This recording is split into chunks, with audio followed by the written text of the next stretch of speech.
5 Julai 2023. Kerajaan Perpaduan sudah melaksanakan sekurang-kurangnya 19 inisiatif untuk membantu mengurangkan beban ekonomi rakyat hanya dalam tempoh 7 bulan pentadbirannya. Menerusi satu video khas siri pertama laporan pencapaian Kerajaan Perpaduan, Menteri Komunikasi dan Digital Fahmi Fadzil merangkumkan inisiatif berkenaan, membabitkan pengenalan beberapa inisiatif dan bantuan baru serta menaikkan kadar bantuan sedia ada. Daripada 19 inisiatif yang sudah dilaksanakan, 9 daripadanya membabitkan peningkatan kadar bantuan sedia ada yang memanfaatkan pelajar, anak muda, golongan berpendapatan rendah, guru kelas agama dan fardu ain, penjawat awam, pesara kerajaan dan pekebun.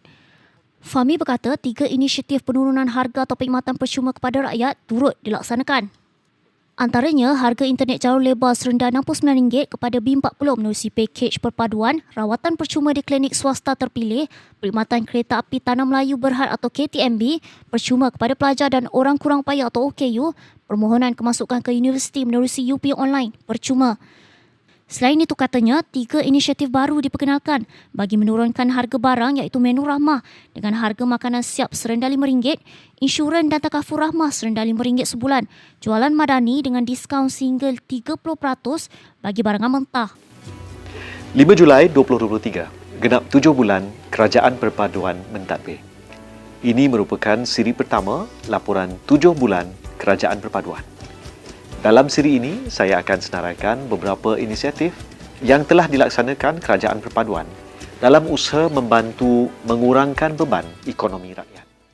Bagi pelajar-pelajar yang menerima tajaan dari JPA, sebelum ini allowance adalah RM1,000 sebulan.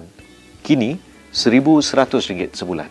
Untuk pelajar sekolah, sebelum ini bantuan awal persekolahan sebanyak RM100 dan kini telah meningkat menjadi RM150. Sebelum ini, pelajar sekolah dan OKU perlu bayar tiket KTMB. Sekarang ianya percuma.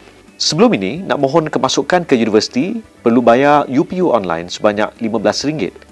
Tahun ini percuma. Sebelum ini, anak muda mendapat e-dompet sebanyak RM150 dan sekarang meningkat ke RM200.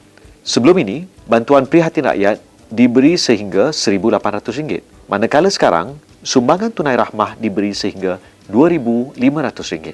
Sebelum ini, golongan muflis seolah tiada harapan. Namun, sekarang 130,000 rakyat yang muflis diberi peluang kedua. Sebelum ini, 35,000 orang guru kafar mendapat allowance sebanyak RM1,000 sebulan. Alhamdulillah, sekarang telah meningkat ke RM1,100 sebulan. Sebelum ini, Imam, Bilal, Tok Siak, Noja, Marbut, guru kafar dan guru takmir mendapat sumbangan sebanyak RM500. Sekarang meningkat ke RM600. Sebelum ini, pejabat awam mendapat bantuan Aidilfitri sebanyak RM500 dan sekarang RM700. Para pesara kerajaan sebelum ini mendapat bantuan Aidilfitri sebanyak RM250. Manakala sekarang RM350. Harga internet jalur lebar sebelum ini adalah RM89 sebulan dan kini golongan B40 hanya perlu membayar RM69 sebulan dengan pakej perpaduan. Sebelum ini, tiada perubatan percuma di klinik swasta dan kini diberi perubatan percuma di klinik swasta terpilih. Kalau ingin lebih lagi, boleh dapatkan insurans dan takaful rahmah serendah RM5 sebulan. Sebelum ini, tiada harga istimewa untuk makanan siap. Alhamdulillah, sekarang ada menu rahmah serendah RM5. Sebelum ini, tiada diskaun untuk barangan mentah dan harian. Sekarang, ada jualan madani, diskaun sehingga 30% barangan mentah. Sebelum ini, bantuan musim tengkujuh untuk pekebun berjumlah RM600 dan Alhamdulillah sekarang meningkat ke RM800. Sebelum ini, tiada bantuan khas Aidilfitri untuk pekebun, nelayan dan pesawah. Namun kini, ada bantuan khas sebanyak RM200. Bukan itu saja, buat pertama kalinya RM60 juta duit bernas diagih kepada pesawah. Sebelum ini, tiada. Sekarang, pesawah mendapat tambahan RM250. Sebelum ini, keuntungan bernas hanya untuk bernas. Namun, kini, di bawah Kerajaan Perpaduan, 30% keuntungan bernas diberi terus kepada pesawah. Ini tidak termasuk bantuan bulanan RM200 sebulan selama 3 bulan, serta subsidi dan insentif harga padi, baja padi dan padi huma. Itu antara inisiatif kerajaan perpaduan yang berjaya dicapai hanya dalam tempoh 7 bulan pertama pentadbiran.